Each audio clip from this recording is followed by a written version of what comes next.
Hi, this is Jen Rubin, editor-in-chief of the Contrarian. We're thrilled to have back with us Senator Mark Warner from my former place of residence, home place, Virginia. Welcome, Senator. Jen, thanks so much for having me on. Absolutely. We are in the midst of what they call the bird bath. That is the Senate parliamentarian throwing stuff out of this bill. We wish it was on the merits, but it's based upon technical rules that these things have to be really economically budget based. They can't be policy. And one of the things she did today was throw out a whole slew of provisions relating to Medicaid, which are these giant cuts, really mean-spirited, cool cuts that Republicans are pursuing. What's your reaction to that? And to what degree do you think that and the general fury about this bill will slow Republicans down? Well, first of all, Jen, remember, before we went through this process, if you remember nothing else about this god-awful, cruel bill, it basically takes 16 million Americans off of health care. In effect, Yes. what it does, it would take us back in terms of total uninsured to pre-Obamacare, to about a 2007 timeframe. And Obamacare had lots of problems and lots of issues, but I think most of us agree we're probably in a better state afterwards. It would reverse all of that. Now, this particular issue on the bird bath, there are ways that states game the system a little bit with what's called a provider tax. People do it, but changing the rules around the provider tax is definitely policy. And the Medicaid costs are somewhere now in the 800-900 billion, maybe close to $1 trillion all in. So to throw this big a monkey wrench in at the 11th and a half hour, when you've still got, a lot of my Republican friends, they're not close to having 51 votes. I don't know how, I get why Thune wants to jam this, but I don't understand how this is possible if any of the Republican senators stay at all true to the notion that they ought to see what they're voting on and understand the financial implications, because you've got the Republican Senate Finance almost having to go back to square one now. Now, yesterday on the Hill, there were a group of disabled Americans who came to the Hill to petition, to lobby their representatives. They were put in zip ties and arrested, removed from the premises. What does this tell you about kind of the damage they're done and the image they are giving to the American people of what they're all about? This is a cruel bill. I mean, and to see the way this disabled are being mistreated, and I think the more information gets out about this bill, the more evident the cruelty is. I mean, one of the things I've hit on is not only the food assistance cuts, the healthcare cuts, but cutting assistance to food banks. Yes. I mean, oh my God. I mean, food banks are that place where you turn as a last resort. You're throwing people off of healthcare and you're throwing them off of traditional food assistance, and you're going to cut food banks. That's not going to close the debt. So, I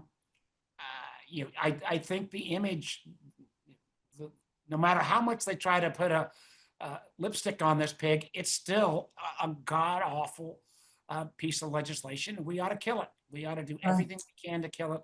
And I just hope that some of my Republican friends who know this is bad policy.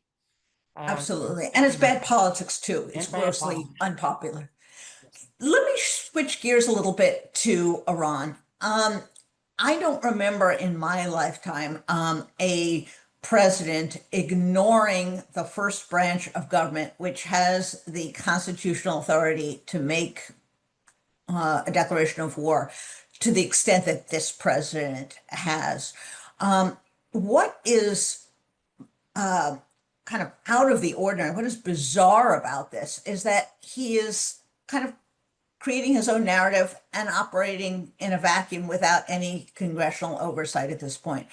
What's your impression of what's going on, and why is this so dangerous?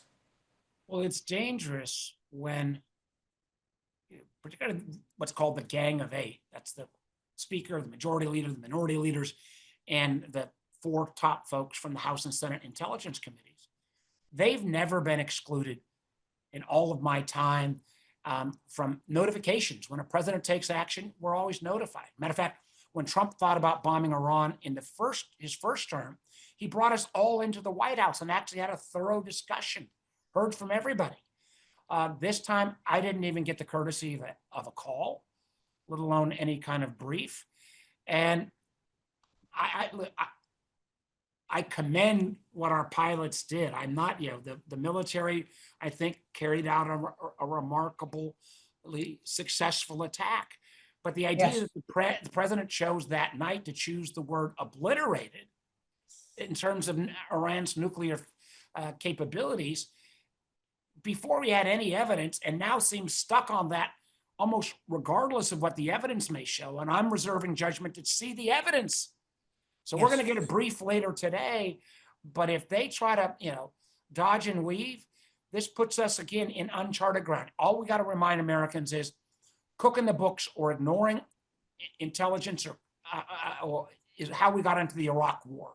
And I think that should be enough of a forewarning that we've got to have straight intelligence. It can't be manipulated. Tulsi Gabbard has already shown a willingness to do that when she fired intelligence professionals who wouldn't bend the knee and change their conclusions. And I just, again, I can raise holy hell. I try not to, I try not to go over the top too much, but this is the time you got to go over the top. You got to be notified. You've got to be stand up for the integrity of the intelligence product. And I would like nothing more, frankly, as an American, than President Trump's narrative to be true. The Iran is obliterated and peace is going to break out between Israel and Iran is not going to retaliate against any American forces here or, frankly, our cyber vulnerabilities here at home. But simply wishing that isn't going to get it done. So I need to know what next. What if that doesn't play out that way? How do we protect our people? How do we protect our country? He has gone so far to say because it's obliterated, we don't need a negotiation at all. This would seem to be the worst of all worlds, because I thought the purpose of using force was to use hard power to force them into a very tough deal that would allow inspectors on the ground, would allow us to monitor this. If he gives up, then this was all for naught, and we're much worse than we were before this whole thing started. Amen. And remember, Jen, one of the things that we don't have an answer to yet, Iran had roughly 800 plus pounds of enriched uranium. Where was that? Was that all left at these facilities? To say that he definitively knows, that's just impossible. And frankly, again, I think there's evidence to the contrary. So we've got to have, I completely agree with you. You whack an adversary hard to get him back to the table. Right. But again, I don't know, you don't know what, when you do foreign policy by tweet, that also causes consternation, candidly, amongst our allies around the world. Can we be dependent upon? And if these early assessments or Trump's assessment is wrong, then that doesn't make us safer, particularly if he's not going to go back to the negotiating table. The Senate Intelligence Committee, by and large, has always worked on a rather bipartisan basis. And in fact, either in the minority or in the majority, you worked with Marco Rubin very carefully. And Richard Burr before that. Absolutely. That is my greatest pride in being in the Senate. So where are your colleagues now? Are they upset about this? Are they trying to reason with the administration that this is not a good idea to hide the ball this way? Jen, I've had a bunch of them privately because I don't call them out in public as members. I've worked with these folks. I like many of them, but I admonish them in the skiff, and they say, Mark, keep talking about this. It's really important. I even had one say, Mark, it's like you're a conscience. I don't want to be your damn conscience. I want you to vote your conscience. And I would guess being generous, I would say that it's still a work in progress. I'm not going to give up. It's too freaking important. This is about our country and our national security. Absolutely. And you would think that the very people who really voted against the JCPOA and saw fault with it, and I saw fault with it, many people saw fault with it, would be very concerned about having no regime, no system for monitoring them going forward. Let me end with this. The reconciliation bill is kind of up in the air. We don't know where it's going. Do you see any prospect that they're going to meet this July 4th deadline? And if they don't and it drags on, what does that say about the prospects for the bill? You know, I'm not a great prognosticator. I don't know how they meet the July 4th deadline.